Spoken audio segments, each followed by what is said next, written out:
Halo teman-teman, semoga teman-teman selalu sehat ya dimanapun teman-teman berada. Perkenalkan, aku Patricia Anita Rosiana, NIM 1061865. Dan pada kesempatan kali ini, aku akan membawakan materi yang didasari oleh Training for Trainer ketiga dan keempat, yang kemudian aku rangkum menjadi Trainer 101. Nah, yang pertama, dalam menjadi seorang trainer harus bisa menciptakan suasana yang nyaman. Suasana yang nyaman ini akan membuat peserta dapat belajar dengan lancar. Untuk menciptakan suasana nyaman, dapat dilakukan family of change, di mana dibuat grup kecil untuk sharing. Kemudian dapat dilakukan renungan pagi, dapat dilakukan doa bersama sebelum memulai setiap kegiatan, kemudian hero of the day sebagai bentuk apresiasi, dan pahlawan di balik layar sebagai apresiasi untuk mereka yang bekerja di balik layar. Berikutnya ada menerapkan active learning. Dan dalam menerapkan active learning ada rumus ARKA yang dapat diterapkan agar training dapat menjadi lebih hidup.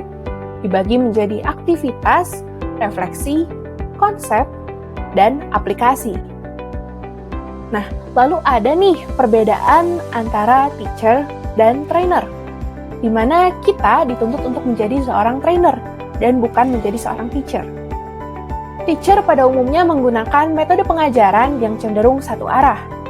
Kemudian biasanya teacher itu menjadi penceramah dan cenderung membuat yang dominan atau peserta yang dominan menjadi semakin lebih dominan. Sementara seorang trainer membuat pengajaran menjadi lebih dua arah dan akan lebih banyak interaksi di dalam sebuah training. Nah, ada nih senjata andalan trainer, yaitu pertanyaan. Pertanyaan dapat meningkatkan partisipasi peserta dan mengurangi dominansi seorang fasilitator atau trainer, meningkatkan ownership, dan mengurangi resistensi, serta mengonfirmasi pesan yang ingin kita sebagai seorang trainer ingin sampaikan. Nah, dalam membuat sebuah pertanyaan, buatlah pertanyaan yang spesifik, menarget orang tertentu seperti orang-orang yang suka menyerang, dan buatlah pertanyaan yang dapat menggiring untuk mendukung kesimpulan yang kita kehendaki.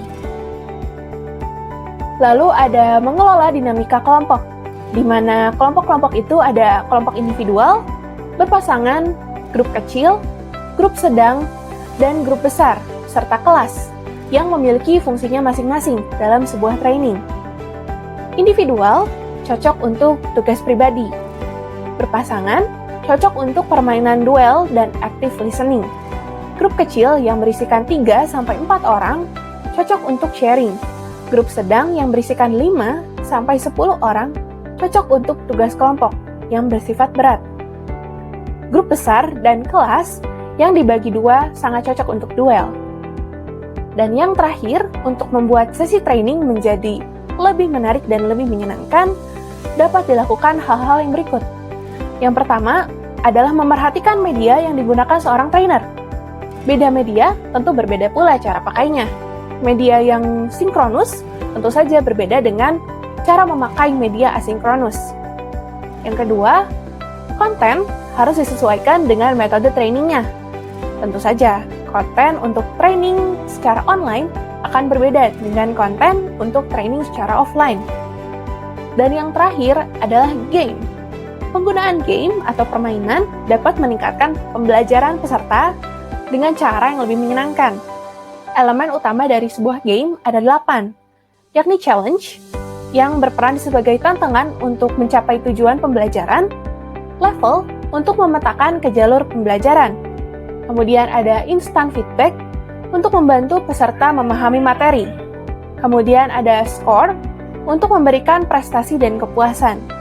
Berikutnya ada badges, untuk memberikan pengakuan atas pencapaian.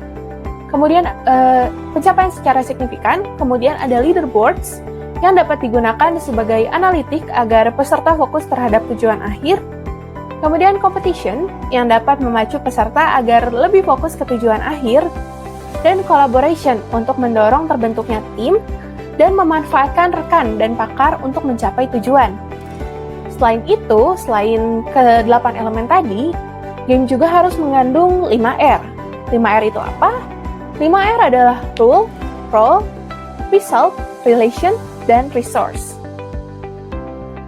Oke, sekian materi Trainer 101 dari aku. Terima kasih sudah menonton, terima kasih juga perhatiannya. Silakan komen, like, dan subscribe ya. Dadah!